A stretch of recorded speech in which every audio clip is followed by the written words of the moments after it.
दोस्तों और साथियों, फिलिप क्रिस्टी का फिर आपको प्यार भरा सलाम।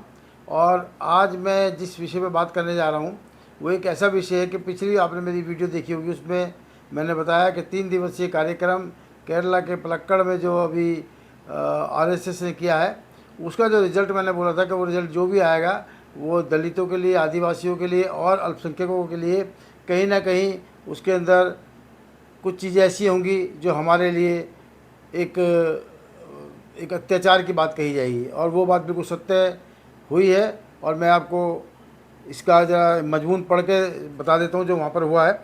और जैसा कि आप जानते हैं कि जो 3 दिवसीय कार्यक्रम केरला में हुआ है पलक्कड़ में, तो वहाँ का जो मजमून जो निकला है आरएसएस का, वो ये हुआ है कि सुनिए, इसको बड़ा ध्यान से सुनिएगा आप लोग। आरएसएस के राष्ट्रीय समन्वय सम्मेलन में तमिलनाडु में मिशनरियों के धर्मांतरण गतिविधियां चलाने का आरोप लगाया गया है।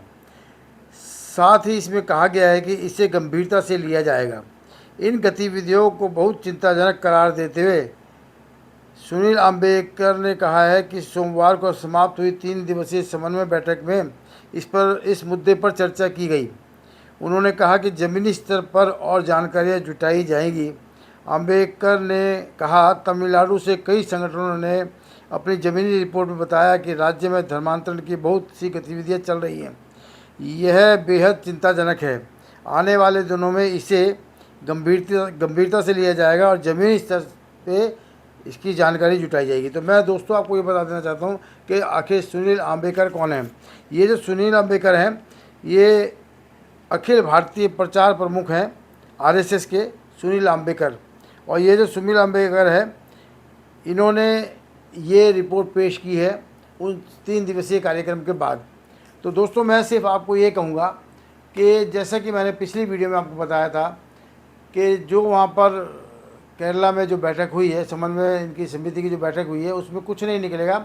उसमें अगर निकलेगा तो सिर्फ हम आदिवासियों के लिए, हमारे अल्पसंख्यक और हमारे दलित भाइयों के लिए जो भी उसके अंदर मंथन हुआ होगा वो सिर्फ हम लोगों के खिलाफ होगा।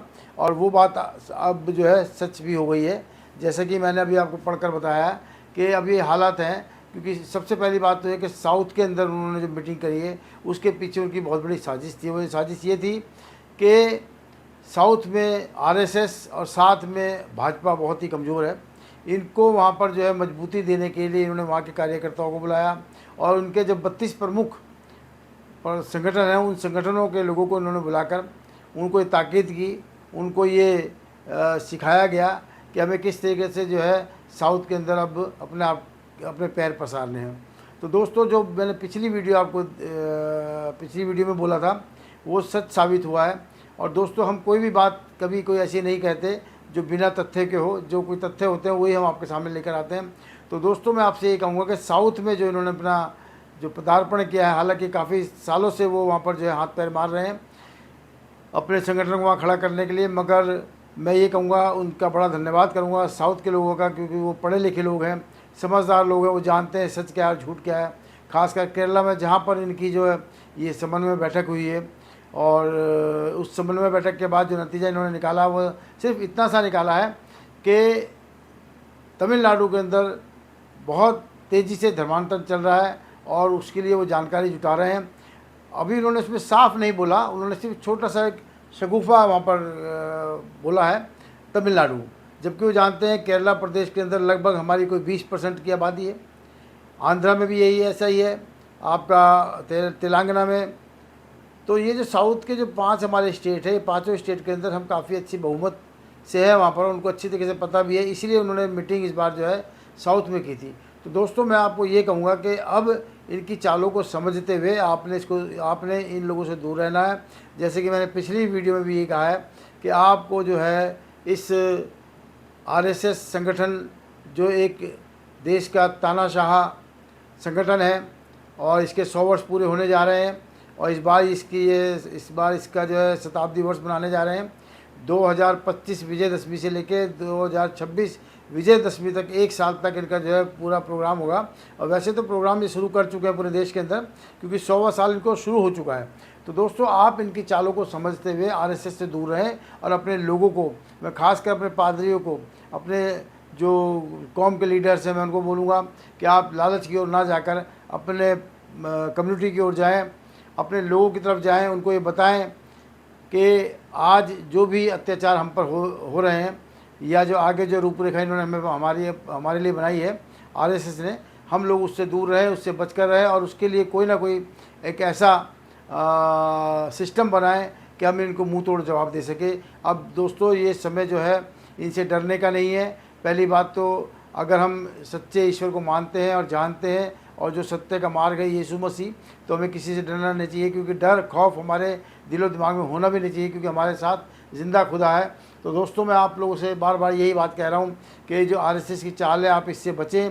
और जैसे कि मैंने अभी उनका मजमून आपको पढ़कर बता दिया है कि आने वाले समय में उनका जो मेन फोकस रहेगा वो ईसाइयों पर रहेगा, क्योंकि आज अगर वो कहीं कमज़ोर हो रहे हैं तो इस ईसाई कौम से हो रहे हैं, क्योंकि आज पूरे देश के अंदर बहुत तेज़ी से प्रचार का कार्य हो रहा है। और वो जानते हैं आज पूरे गांव के गांव जो है वो प्रभु यीशु मसीह के अनुयायी बनते चले जा रहे हैं। हाँ, मगर एक बात मैं इसमें और जोड़ूंगा अपनी तरफ से नहीं, जो सच्चाई है वो मैं आपको बता देना चाहता हूँ कि मैं कुछ ऐसे पासवानों को सुन रहा हूँ और देख रहा हूँ जो कि उन्हीं की तरह जो है भाषा बोलते हैं, और उन्हीं की तरह जो है जो उनके क्रियाकलाप हैं अंधविश्वास पाखंड के, उसी तरीके से वो करते हैं, वो लोग भी कर रहे हैं। तो मैं अपने पासवानों से, खासकर जो भी पासवान साउथ के एरिया में या नॉर्थ एरिया में काम कर रहे हैं, वो ऐसे पाखंड से बचे, अंधविश्वास से बचे और अपनी कलीसियाओं को अंधविश्वास और पाखंड की ओर ना ले जाकर सत्य के मार्ग की ओर लेकर जाएं, क्योंकि इससे ही हम लोग जो है अपने आप को मजबूत कर सकेंगे। अगर हम भी उन्हीं की तरह जो है अंधविश्वास पाखंड की आडंबर की बात कहेंगे तो कुछ समय के लिए लोग हमारे पास आएंगे, मगर जब उनको दिखेगा कि हमारी भी वही हालत है जहाँ से वो निकले थे, तो कुछ दिनों बाद वो आपके पास से दूर होते चले जाएंगे। तो दोस्तों, सत्य का मार्ग आपने चुनना है, सच्चाई की ओर चलना है, क्योंकि मैं जानता हूँ सत्य का मार्ग कठिन तो ज़रूर है, मगर वो हमेशा के लिए होता है। तो दोस्तों, जो मैंने आपको बताया है आरएसएस के बारे में, आप इसका पूरा ध्यान रखिए और इनकी चालों को जो है आप जो है बिल्कुल ख़त्म कर दीजिए, क्योंकि जैसा कि हम लोग आपको हर वीडियो के अंदर आगाह कर रहे हैं, बता रहे हैं, तो हमारा फ़र्ज़ है आपको बताना और आपका फ़र्ज़ है उसको सुनकर उससे दूर होना, क्योंकि जो कुछ हमें बाइबल सिखाती है उसमें ये सब चीज़ें पहले बताई जा चुकी हैं कि सताव होगा। सताव किन के द्वारा होगा ये भी आप पढ़ चुके हैं और आप जानते भी हैं। तो जो भी सताव आज हो रहा है, इस सताव के पीछे जिन लोगों की साजिश है वो एक दिन ज़रूर हारेंगे, ऐसा मेरा विश्वास है। और मैं जानता हूँ कि ये सताव कुछ समय के लिए ज़रूर है, मगर इसमें अगर हम सत्य के मार्ग पर चलेंगे तो हम इनको बिल्कुल पछाड़ सकते हैं। मैंने दोस्तों बता दिया है कि आपको जो 3 दिन का जो उनका प्रोग्राम था, अभी 1, 2 और 3 तारीख का 31, 1 और 2 का जो उनका प्रोग्राम था केरला में, वहाँ पर सिर्फ बैठकर यही हुआ है कि कहाँ कहाँ धर्मांतरण हो रहा है, किस तरीके से उसको रोका जाए, बस यही मंथन, यही चिंतन उनका रहा है।